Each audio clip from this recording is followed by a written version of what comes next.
Her Lover by Maxim Gorky. An acquaintance of mine once told me the following story. When I was a student at Moscow, I happened to live alongside one of those ladies whose repute is questionable. She was a Pole, and they called her Teresa. She was a tallish, powerful built brunette, with black, bushy eyebrows and a large, coarse face, as if carved out by a hatchet. The bestial gleam of her dark eyes, her thick bass voice, her cabman-like gait, and her immense muscular vigor, worthy of a fishwife, inspired me with horror. I lived on the top flight, and her garret was opposite to mine. I never left my door open when I knew her to be at home, but this, after all, was a very rare occurrence. Sometimes I chanced to meet her on the staircase or in the yard, and she would smile upon me with a smile which seemed to me to be sly and cynical. Occasionally I saw her drunk, with bleary eyes, tousled hair, and particularly hideous grin. On such occasions she would speak to me. "How do you do, Mr. Student?"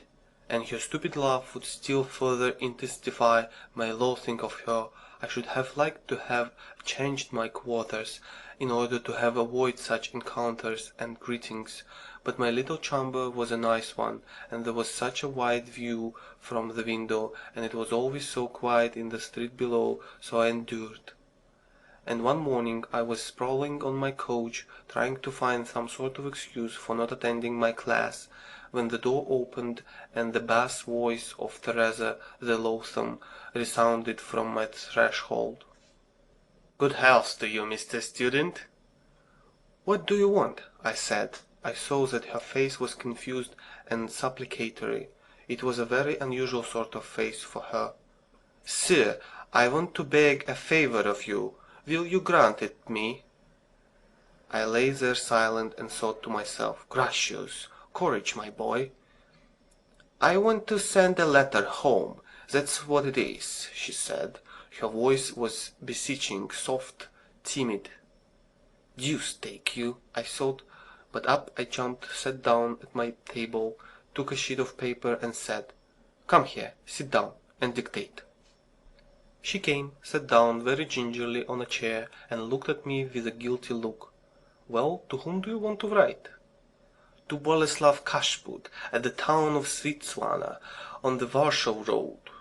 "Well, fire away."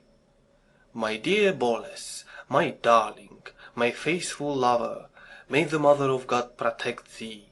Thou heart of gold, why hast thou not written for such a long time to thy sorrowing little dove, Teresa?" I very nearly burst out laughing. A sorrowing little dove? More than 5 feet high, with feet as stone and more in weight, and as black as face as if the little dove had lived all its life in a chimney, and had never once washed itself.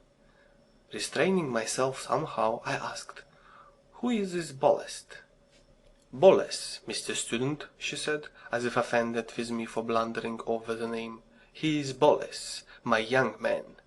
"Young man? Why are you so surprised, sir? Cannot I, a girl, have a young man?" She, a girl? Well... "Oh, why not?" I said. "All things are possible, and has he been your young man long?" 6 years. "Oh, ho," I thought. "Well, let us write your letter." And I tell you plainly that I would willingly have changed places with this Boles, if his fair correspondent had been not Teresa but something less than she.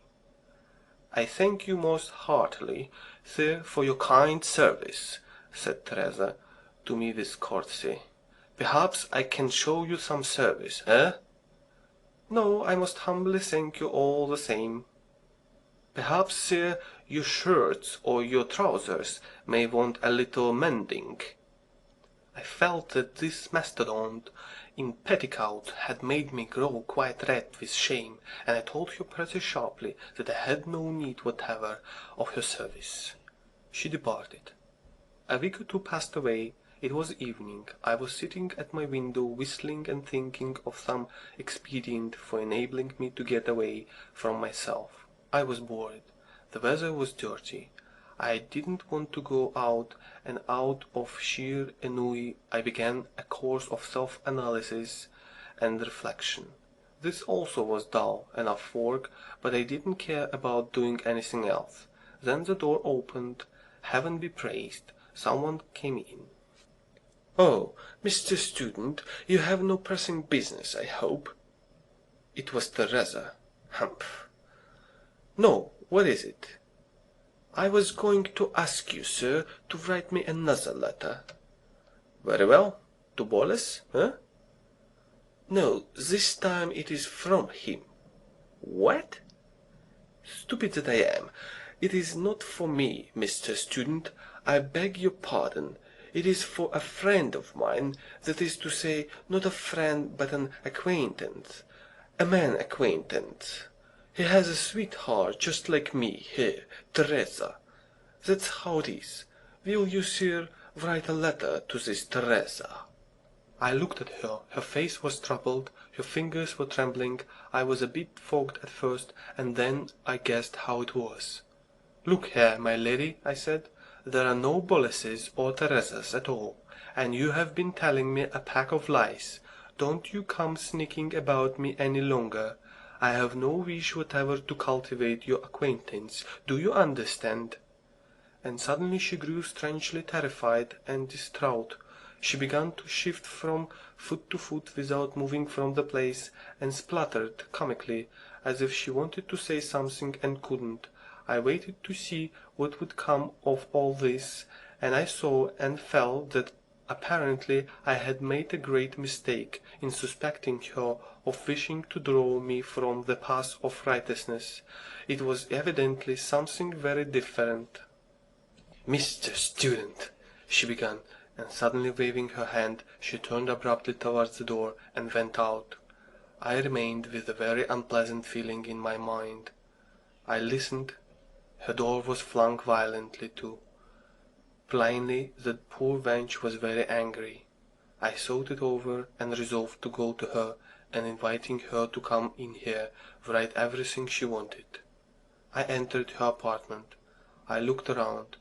She was sitting at a table, leaning on her elbows, with her head in her hands. "Listen to me," I said. Now, whenever I come to this point in my story, I always feel horribly awkward and idiotic. Well, well. "Listen to me," I said. She leaped from her seat, came towards me with flashing eyes, and laying her hands on my shoulders began to whisper, or rather to hum, in her peculiar bass voice. "Look you, now! It's like this. There is no Boles at all, and there is no Teresa either. But what's that to you?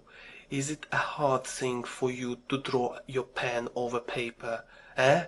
Ah, and you, too, still, such a little fair-haired boy. There is nobody at all, neither Boles nor Teresa, only me. There you have it, and much good may it do you."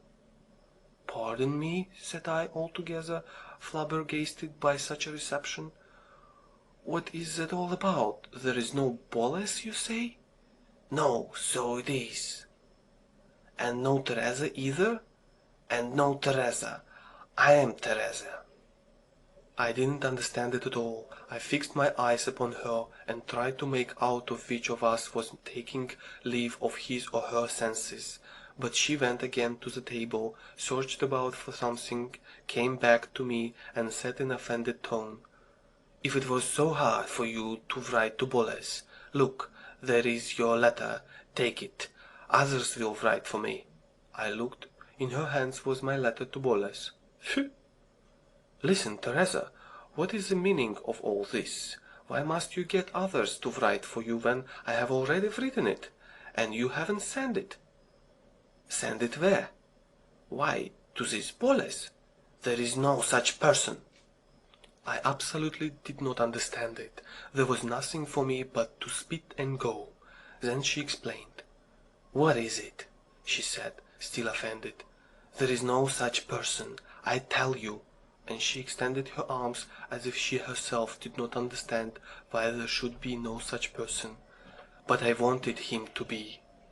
Am I then not a human creature like the rest of them? Yes, yes, I know, of course. Yet no harm was done to any one by my writing to him, that I can see. Pardon me, to whom? To Boles, of course. But he doesn't exist. Alas, alas! But what if he doesn't? He doesn't exist, but he might. I write to him, and it looks as if he did exist. And Teresa, that's me, and he replies to me, and then I write to him again. I understood at last, and I felt so sick, so miserable, so ashamed somehow. Alongside of me, not 3 yards away, lived a human creature who had nobody in the world to treat her kindly, affectionately, and this human being had invented a friend for herself. Look now, you've wrote me a letter to Boles, and I gave it to someone else to read it to me, and when they read it to me, I listened and fancied that Boles was there. And I asked you to write me a letter from Boles to Teresa, that is to me. When they write such a letter for me and read it to me, I feel quite sure that Boles is there, and life grows easier on me in consequence. Deuce take you for a blockhead, said I to myself when I heard this. And from thenceforth, regularly twice a week, I wrote a letter to Boles, and answer from Boles to Teresa. I wrote those answers well. She of course listened to them, and wept like anything, roared, I should say, with her bass voice, and in return for my thus moving her to tears by real letters from the imaginary Boles, she began to mend the holes I had in my socks, shirts, and other articles of clothing. Subsequently, about 3 months after this history began, they put her in prison for something or other. No doubt by this time she is dead.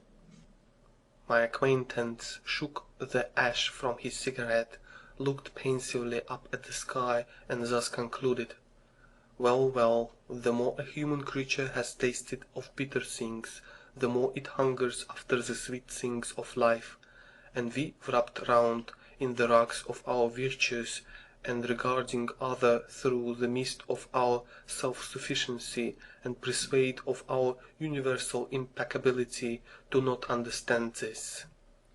And the whole thing turns out pretty stupidly and very cruelly. The fallen classes, we say. And who are the fallen classes, I should like to know? They are first of all people with the same bones, flesh and blood and nerves as ourselves. We have been told this day after day for ages, and we actually listen, and the devil only knows how hideous the whole thing is. Or are we completely depraved by the loud sermonizing of humanism? In reality, we also are fallen folks, and so far as I can see, very deeply fallen into the abyss of self-sufficiency and the conviction of our own superiority. But enough of this. It is all as old as the hills, so old that it is a shame to speak of it. Very old indeed. Yes, that's what it is. End of Your Lover.